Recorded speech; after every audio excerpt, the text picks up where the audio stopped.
Docteur Cohen, bonjour. Bonjour. Alors, je vais vous laisser vous présenter par rapport à l'OSE et ce que vous faites comme action pour l'OSE. Et si nous parlons à la radio ce jour, c'est qu'il y a la journée mondiale d'Alzheimer. Exactement. Alors, parlez-nous d'abord un petit peu de l'OSE que tout le monde connaît, mais c'est pas plus mal que de rappeler un peu en quelques mots ce qu'est l'OSE. Bien, écoutez, donc l'OSE est une institution qui est très ancienne, qui a plus d'un siècle, qui est surtout connue pour son action auprès des enfants. Cette action a commencé pendant la guerre et après la guerre. Et petit à petit, l'action dans le soin, l'accompagnement des personnes âgées, l'accompagnement des personnes en situation de handicap est devenu de plus en plus importante parce que tout simplement les besoins ont changé. D'abord les besoins dans la communauté juive et les besoins sur le plan national. Donc aujourd'hui, c'est une institution qui a deux chapeaux. Et qui s'appelle des pôles. Un pôle enfance avec toutes ses activités d'accompagnement des enfants en difficulté, de la naissance pratiquement jusqu'à l'âge de 22-23 ans. Et un pôle qui est un pôle santé et dans lequel on va trouver le centre de santé, les deux centres de santé, le CMPP et des établissements pour des enfants et des adultes en situation de polyhandicap, un ESAT, un centre pour le travail pour les personnes en situation de handicap, et on va y trouver également des activités pour les personnes âgées. Et là, l'OSE a vraiment été innovante et je suis très content que vous me donniez l'occasion de parler de l'action de l'OSE qui a commencé en 1991 pour les personnes âgées, le dépistage des troubles de la mémoire, la prise en charge des troubles de la mémoire. Et l'OSE a été la première institution qui a créé en France un lieu spécifique d'accueil, qu'on appelle un accueil de jour, pour les personnes qui ont des troubles de la mémoire, pour des personnes atteintes de la maladie d'Alzheimer. Alors, docteur Marc Cohen, vous deviez commencer par vous présenter. Il me semble que vous ne l'avez pas fait. Est-ce que vous voulez bien vous présenter? Je suis donc, j'ai fait ça fait plus de 35 ans que je travaille dans cette institution et où j'ai dirigé justement ce pôle de prévention santé et puis maintenant je suis à la retraite.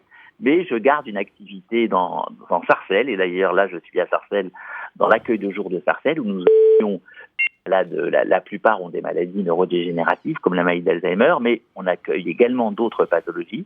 Et je travaille également toujours au centre de santé où j'ai une consultation de gériatrie où je reçois essentiellement des personnes qui ont des troubles de la mémoire ou des troubles de l'orientation. Donc voilà, ça c'est ce que je fais actuellement. Mais on ne peut que vous en féliciter. Donc je veux commencer les questions. Autrement, j'ai l'impression que vous allez me bouffer toutes mes questions. D'accord. alors, docteur Cohen, il y a un centre d'accueil du jour à l'OSE. En quoi l'accueil... Oui, voilà. En quoi l'accueil... Pardon ? On a 4 accueils de jour. Voilà, alors 4 accueils et de un jour. à Sarcelles. Vous en avez donc plusieurs, vous l'avez dit tout à l'heure. Alors, en quoi l'accueil du jour de l'OSE est un modèle thérapeutique ?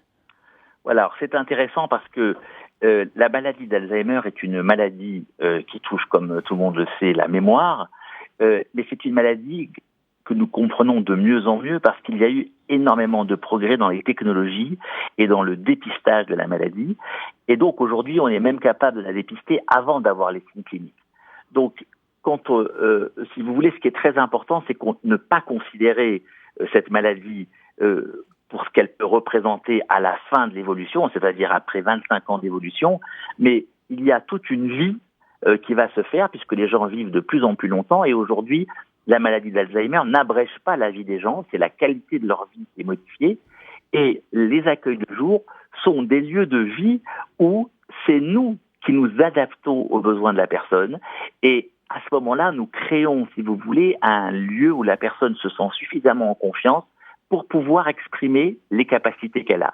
C'est-à-dire qu'au lieu de travailler sur ce que malheureusement on ne peut plus traiter, eh bien on va donner à la personne la capacité d'être, d'exister, d'avoir une vie qui a quelque chose, même si nous travaillons sur le temps présent. C'est-à-dire que malheureusement, on ne va pas redonner la mémoire, mais dans le temps présent, il y a une qualité extraordinaire possible de la vie avec des vraies relations qui existent entre des gens.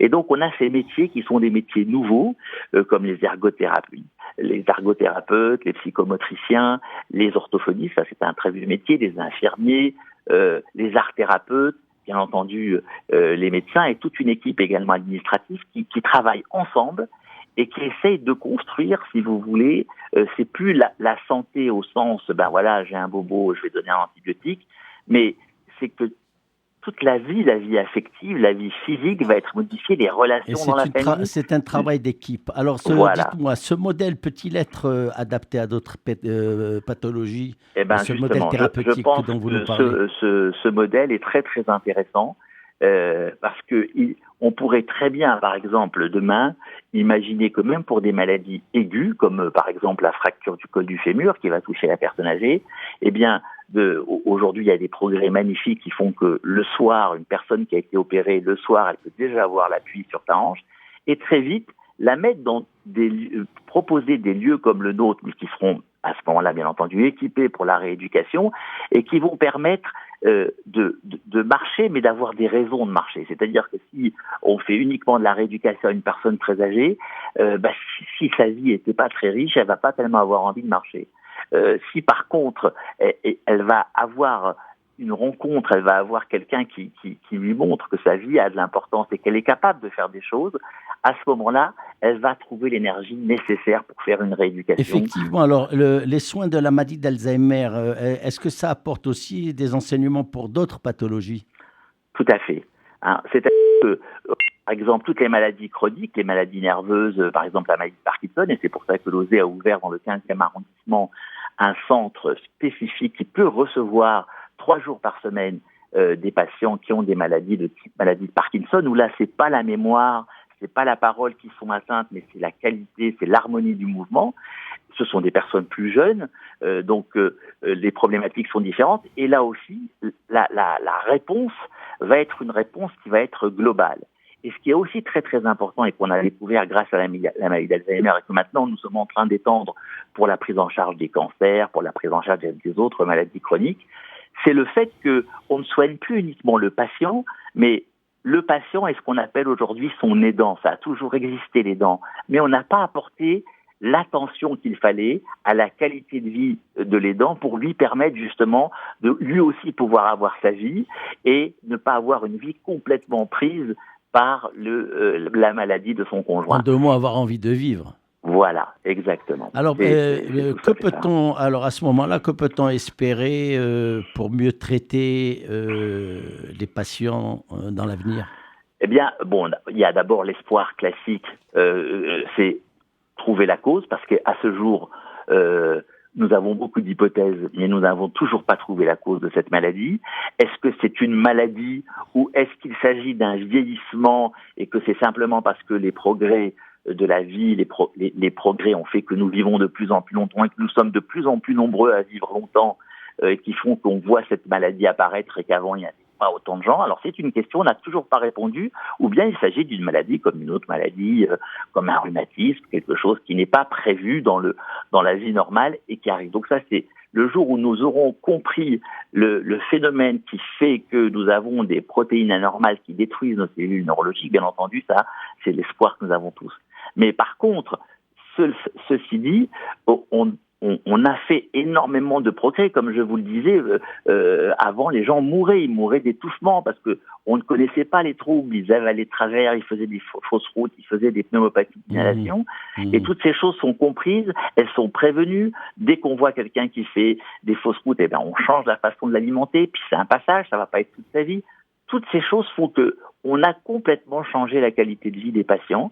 Et bien sûr, on les a pas guéris, mais tous, la société, les familles elles-mêmes d'ailleurs, participent à justement ce que, pour moi, je considère comme un succès, en ce sens que la qualité de la vie des patients s'est beaucoup modifiée ces 20 dernières années. Alors, docteur Cohen, demain, c'est la journée mondiale d'Alzheimer. Dans vos centres, comment est-ce que vous allez la célébrer, si on peut appeler ça comme ça? Ben oui, et quelle est l'activité mondiale? À quoi elle sert cette journée? Que fait-on et que font ceux qui s'occupent de cette association mondiale? L'objectif de ces journées, c'est de la communication. Pourquoi cette communication est importante? C'est pour sortir la personne de l'isolement. C'est-à-dire que c'est très important parce que dans toutes les familles, il y a des personnes atteintes de maladies neurodégénératives. Mais vous avez des familles qui vont avoir honte, qui vont s'occuper, qui vont se sacrifier pour, si vous voulez, s'occuper de la personne malade, mais sans lui faire profiter de toutes les autres possibilités. Donc, c'est une journée qui a pour but de faire savoir à tout le monde qu'il existe des solutions, que les gens ne doivent pas être seuls, que nous avons même, et à Lozé, on a la chance d'avoir un endroit spécifique pour les aidants. Ils ne sont pas obligés d'y amener s'ils ne le souhaitent pas. Les patients, mais ils peuvent venir eux-mêmes se faire aider, savoir comment réagir. Les troubles du comportement sont de véritables questions difficiles, des challenges de tous les jours. Et on peut accompagner les gens, ça s'appelle de l'éducation thérapeutique. C'est quelque chose qui est possible et c'est ça. On fait une journée pour faire savoir au monde qu'il existe des solutions, que ce n'est pas une malédiction et que la vie est possible.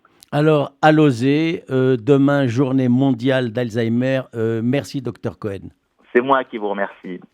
Au revoir. Au revoir.